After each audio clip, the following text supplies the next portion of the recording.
चलिए, अस्सलामु अलैकुम वरहमतुल्लाहि वबरकातुहू। बिस्मिल्लाह वल्हम्दुलिल्लाह वस्सलातु वस्सलामु अला रसूलिल्लाह। हज़रत फ़िरोज़ दैलवी, ये सीरत सहाबा का सिलसिला अल्हम्दुलिल्लाह मस्जिद दही वाली गली अलीगढ़ में कई हफ्तों से जारी है। आज जिस सहाबी के ऊपर बयान है और जिन सहाबी की सीरत पर आज इंशाअल्लाह रोशनी डाली जाएगी वो हैं फ़िरोज़ दैलवी। फ़िरोज़ दैलवी के बारे में अल्लाह के रसूल सल्लल्लाहु अलैहि वसल्लम ने एक मशहूर जुमला बयान फरमाया है, फ़िरोज़ एक बाबरकत आदमी है और बाबरकत घराने का चश्मो चराग है। हज्जतुल वदा से फारिग होकर जब रसूल खुदा सल्लल्लाहु अलैहि वसल्लम मदीना मुनव्वरा तशरीफ़ लाए तो आप बुखार में मुब्तला हो गए। आपकी बीमारी की खबर पूरे जज़ीरे अरब में जंगल की आग की तरह फैल गई। यमन में अस्वद आंसी, यमामा में मुसैलमा कज़्ज़ाब और बिलाद बनु असद में तुलैहा असदी मुर्तद हो गए। ये तीनों मुर्तद हो गए और इन तीनों ने नबूवत का भी दावा कर दिया। इन तीनों ने नबूवत का दावा कर दिया। सोचा कि बहुत अच्छा चांस है, अल्लाह के नबी इधर बीमार हुए, अब ये तो जा रहे हैं, अब इनकी जगह इनकी पोजीशन लेने के लिए सबसे बेहतरीन ये है कि हम भी कह दें अपने आप को कि नबी हैं।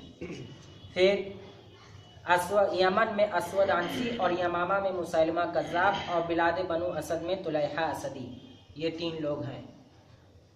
इन तीनों ने नबूवत का दावा किया और कहा कि हमें अपनी अपनी कौम की तरफ इसी तरह नबी बनाकर भेजा गया है जिस तरह मोहम्मद बिन अब्दुल्ला सल्लल्लाहु अलैहि वसल्लम को कुरैश की तरफ नबी बनाकर भेजा गया था। बताइए। और वैसे भी हिंदुस्तान में यहाँ पर भी 1874 के आसपास मिर्ज़ा ग़ुलाम अहमद कादियानी ने भी 1874 के बाद ही इसने भी नबूवत का ऐलान किया। और जिसे हम और आप लोग मिर्ज़ा ग़ुलाम अहमद कादियानी कहते हैं। कादियान पंजाब में एक गांव है, एक कस्बा है, उसी की तरफ आज वो मरकज़ बना हुआ है कादियान। हाँ, कादियान, मिर्ज़ा ग़ुलाम अहमद कादियानी। तो ये इनको दुनिया में अहमदी कहा जाता है। क्या कहा जाता है? अहमदी। और इनका कहना यह है कि नबी सल्लल्लाहु अलैहि वसल्लम के बाद नबूवत पूरी तरह से नहीं ख़त्म हुई है, बल्कि उनका कोई ना कोई जानिशीन आज भी बनता है, जिसमें से एक ये है। हालांकि ये कहावत की बात है, ये पूरी तरह से नबी अल्लाह के रसूल को नहीं मानते हैं। और कादियान में बाकायदा, हाँ, कादियानी लोग बाकायदा हज़रत वो नौबिल्ला मिन ज़ालिक मिर्ज़ा ग़ुलाम कादियानी को ही अपना नबी और रसूल और रहबर मानते हैं। और इनके अंदर खलीफा बनता है। क्या होता है? खलीफा होता है और खलीफे का सिलसिला चलता है। खैर, अस्वद आंसी सख्त दिल, ताकतवर, देव हैकल, शरपसंद नजूमी और जादूगर था। अस्वद आंसी ये यमन में, इसने यमन में नबूवत का दावा किया कि मैं नबी हूँ। और इसकी सिफात कैसी थी? बहुत कड़ियल था, झगड़ालू, सख्त दिल और बहुत मोटा ताज़ा। और उसके बाद शरपसंद यानी बहुत शिर्री था, जादूगर भी था, नजूमी भी था। उसके साथ साथ वो फसीहुल बयान मुकर्रिर था, यानी ज़ुबान से मिठास थी उसकी बोल में, जिसको बोलते हैं ना साफ ज़ुबान, चर्ब ज़ुबानी, तो चर्ब ज़ुबान भी था। सुनने वाले अपनी उंगलियां दांतों में दबा लेते, वे यार क्या बात कही है उसने। यूं आज भी होता है ना, बहुत से लोग आप देखते होंगे वकीलों में, वो वकील कामयाब माना जाता है जो साफ ज़ुबान बोले। आपके पास दलील है या नहीं है उससे कोई बात नहीं, भाई ज़बरदस्त एकदम डंके की चोट पर ऐसा बोलते जाओ सामने वाले को भी लगे भाई यार सही कह रहा है। ये होगा। दुकानदार लोग भी ऐसा इस्तेमाल करते हैं, ऐसा बताने वाली चीज़ नहीं है। खैर, वैसे दुकानदार लोग भी ऐसे ही करते हैं कि ऐसा लगता है हाँ अल्हम्दुलिल्लाह बहुत अच्छा, बहुत बढ़िया, एकदम ऐसा।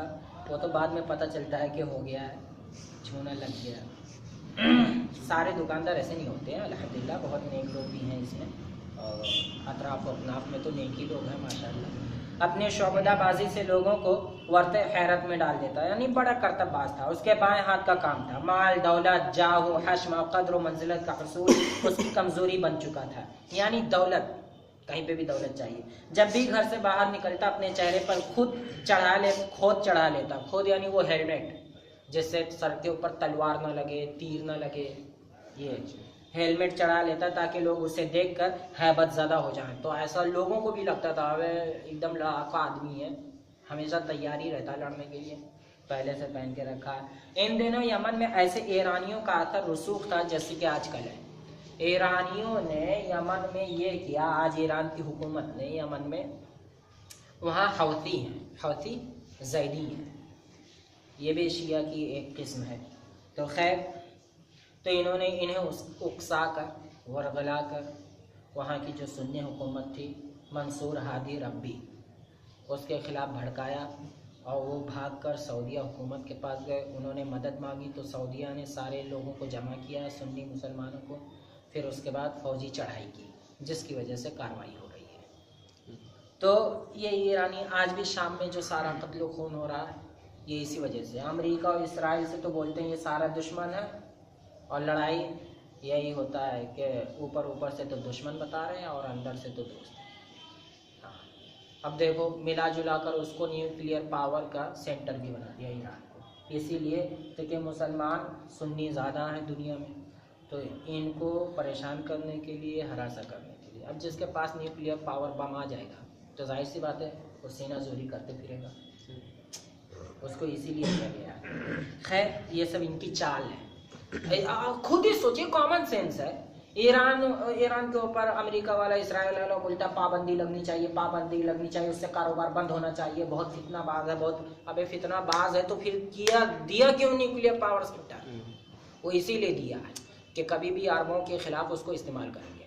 अब ये ईरान को न्यूक्लियर पावर सेंटर दे दिया तो अब अरबों को क्या करेगा? ये कभी भी हवा बना के खड़ा कर दिया, देखो ईरान से बचना है तो हथियार मुझसे ले, अब वो उससे हथियार खरीदेंगे। ये होता है कारोबार।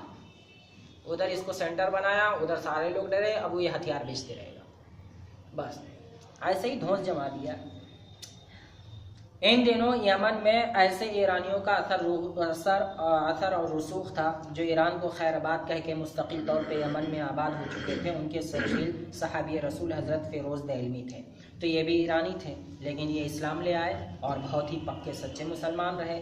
और इनमें से एक सबसे बड़ा बाज़ान नामी शख्स था जो ज़ुहूर इस्लाम के वक्त शहनशाह ईरान की तरफ से यमन का हुक्मरान था। यानी ईरान की तरफ से वो था, क्या कहते हैं, गवर्नर, यूं समझ लीजिए गवर्नर, बाज़ान नाम था। तो यमन में ईरान का गवर्नर बाज़ान था। जब उसके सामने रसूल सल्लल्लाहु अलैहि वसल्लम की सदाकत वाज़ेह हो गई तो उसने शाह ईरान के ताज का फंदा अपने गले से उतार फेंका। उसने सारी चीज़ें छोड़ दी और अपनी कौम समेत दार इस्लाम में दाखिल हो गया। नबी सल्लल्लाहु अलैहि वसल्लम ने उसे बदस्तूर यमन का हाकिम रहने दिया और इस मनसब पर आखिर दम तक फायज रहा। और उसकी वफ़ात के चंद रोज़ बाद असवद आनसी ने नबूवत का दावा कर दिया, क्योंकि वो कड़ेल थे, बहुत कड़क थे, तो कुछ नहीं कर सका। लेकिन जब उनका इंतकाल हो गया तो फिर इसने नबूवत का दावा कर दिया। सबसे पहले असवद आनसी की नबूवत को उसकी कौम बनु मज़हिज ने तस्लीम किया और उसने अपनी कौम की मदद से सना पर हमला कर दिया। सना ये यमन की राजधानी है, वहाँ पर हमला कर दिया और उसके हुक्मरान शहर बिन बाज़ान को कत्ल करके उसकी बीवी आज़ाद से शादी रचा ली। फिर ये सना से दूसरे गर्दोनवा के इलाकों पर हमला आवर हुआ। उसकी क़यादत में बड़ी तेज़ी से इलाके फ़तेह होने लगे, यहाँ तक कि हज़रमौत से ताइफ तक और बहरैन से आदन तक का इलाका उसकी ज़ेर हुकूमत आ गया। यानी बहुत लंबा चौड़ा इलाका फ़तह कर लिया। जब असवद आनसी लोगों को धोखा देने और अपनी वसी तरक्यात की तरफ माइल करने में कामयाब हो गया तो उसने अपने पैरोकारों को बताया कि उसके पास एक वही लेकर एक फरिश्ता आता है जो गैब की खबरें बताता है, जैसे रसूल पर आते थे ऐसे मेरे पास भी आता है। असवद आनसी अपनी इस शौबदाबाजी को अपने जासूसों के जरिए चलाता जो हर जगह में फैले हुए थे, ताकि वो लोगों की खबर के मुतालिक वाक़फ़ियत हासिल करें और उनके राज हाय दरों, मुश्किलात और मसाइब और तमन्नाओं से आगाही हासिल करें और राजदाराना तौर पर उसे बताएं। आज भी ये काम किया जाता है। आज भी बहुत से लोग जो ज्योतिषी होते हैं ना, हाथों देखते हैं, इंटरनेशनल फेम जो होते हैं, तो वो अपने राज फैलाए हुए हैं। यूँ समझ लीजिए ये पूरी सर्किल चेन बनी हुई है। हिंदुस्तान में हर रियासत में हर गांव में, तो गांव में, देहात में, सारी जगह। क्या हुआ भाई, आप फलाने देहात के हैं, आप अब्दुल समी साहब हैं, आपके घर में कोई परेशानी है। अब आप तो उस आदमी को नहीं जानते, लेकिन इसने अपने कांटेक्ट कर लिया, उस गांव में अब्दुल समी नाम का आदमी है, उसकी क्या परेशानी है। तो बताया किसी ने आपको, उसके दूसरे कस्टमर हैं जो आपको वर्गलाएंगे कि उनके पास जाइए। आते के साथ ओए होए आपके घर में जो सीढ़ी गिर गई थी उसकी वजह से आपका जो पड़ोसी मर गया था उसका केस जो चल रहा है, ज़रूर इसमें कामयाबी मिलेगी। तो आदमी टेंशन में आ जाए, भाई यार इससे सारी कैसे बातें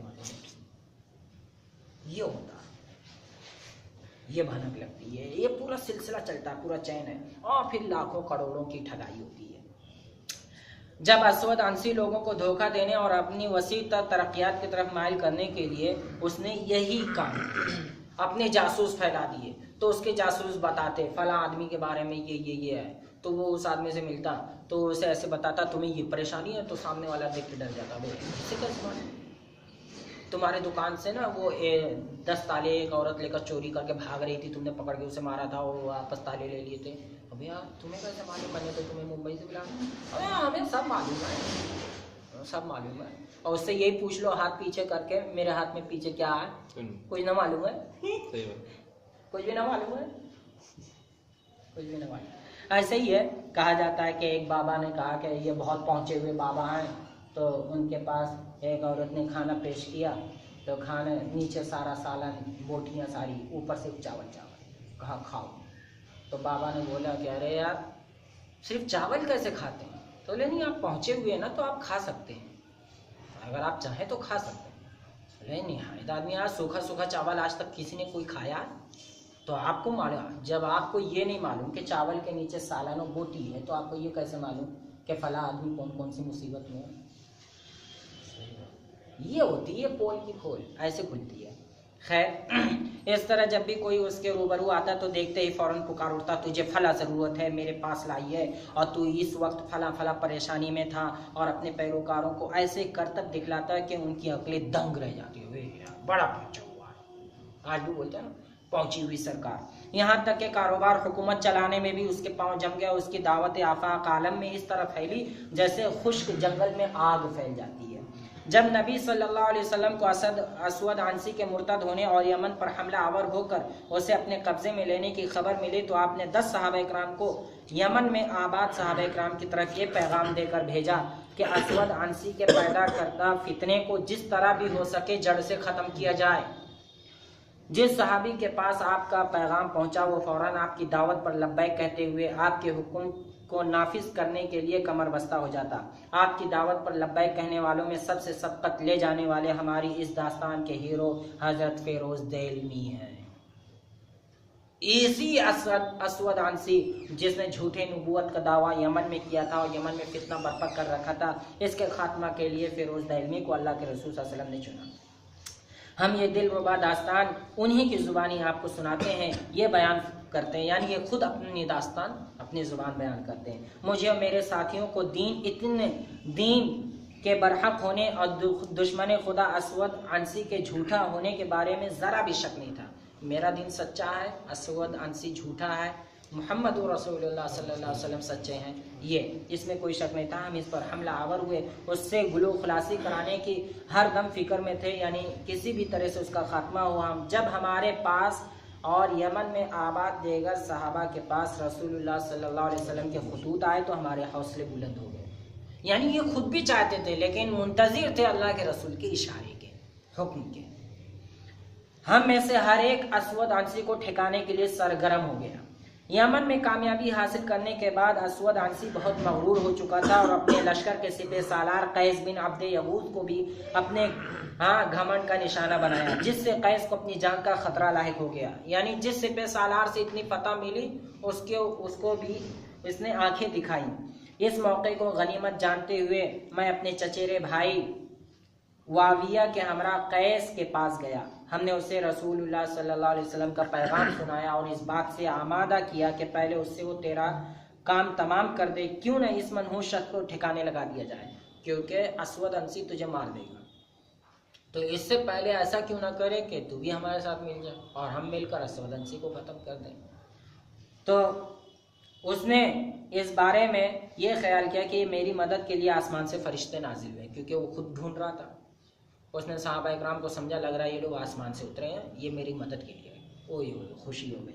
हम तीनों ने ये अहद पैमान किया कि हम इस झूठे मक्कार मुर्तद का अंदरूनी तौर पे मुकाबला करेंगे और दूसरे साथी बैरूनी तौर पर उसका मुकाबला करेंगे। हमने ये भी तय किया कि अपने इस काम में चचाजाद बहन आज़ाद को शरीक किया जाए, जिसके साथ इस मनहूस ने उसके शौहर शहर बिन बाज़ान को कत्ल करके शादी रचाई थी।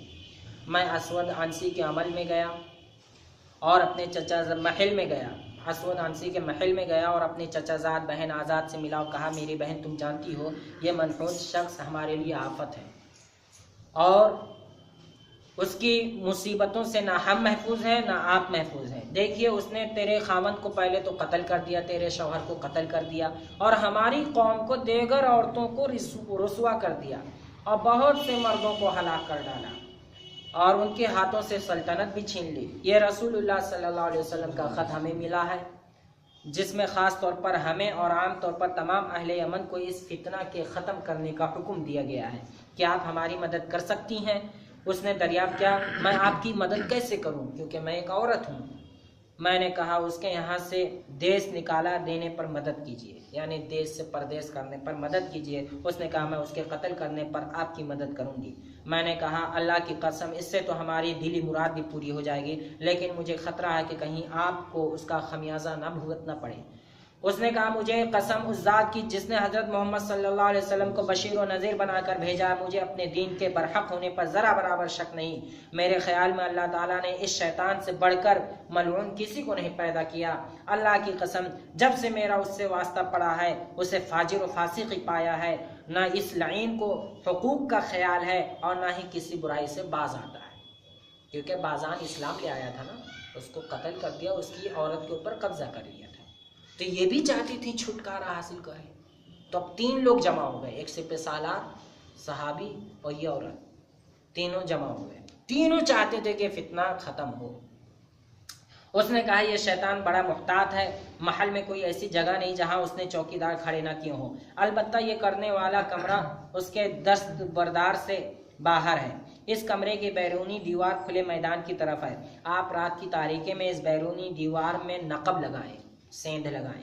अंदर रोशन चराग और हथियार पड़े होंगे और मैं तुम्हारा इंतजार करूंगी। फिर तुम चुपके से उसके स्लीपिंग रूम में आ जाना। और तो मैंने कहा, महल के इस कमरे में नकब लगाना कोई आसान काम नहीं, हो सकता कोई इंसान वहां से गुजरे और चौकीदारों को चौकन्ना कर दे। इस तरह सूरत हाल बिगड़ जाएगी। बहन ने मेरी बात सुनकर कहा, आपकी बात तो सही है, हाँ मेरे जहन में एक तजवीज़ है, एक राय है। मैंने कहा, वो क्या? उसने कहा, तुम कल एक शख्स को मजदूर के रूप में मेरे पास महल में भेज देना। मजदूर के रूप में मैं उससे कमरे के अंदरूनी जानिब से दीवार में इतना सुराख कराऊंगी कि दीवार का मामूली हिस्सा बाकी रह जाए पहले से, यानी फिक्स। सिर्फ तुम्हें एक ऐसे टिक लगानी है बस अंदर। तो तुम रात के वक्त उसी जगह नस्ब लगाना, तुम्हारे हाथ लगाने से ही दीवार का सुराख बड़ा हो जाएगा। सिर्फ ऐसे हाथ लगाने की देरी होगी बस, और किसी को पता भी नहीं चलेगा। मैंने कहा, ये बहुत अच्छी राय है, इससे अच्छी क्या बात है। ये मंसूबा बनाकर मैं वापस आ गया और आकर अपने साथियों को इत्ला दी। ये मंसूबा सुनकर वो भी बहुत खुश हुए, एक दूसरे को मुबारकबाद देने लगे और हमने उसी वक्त से तैयारी शुरू कर दी।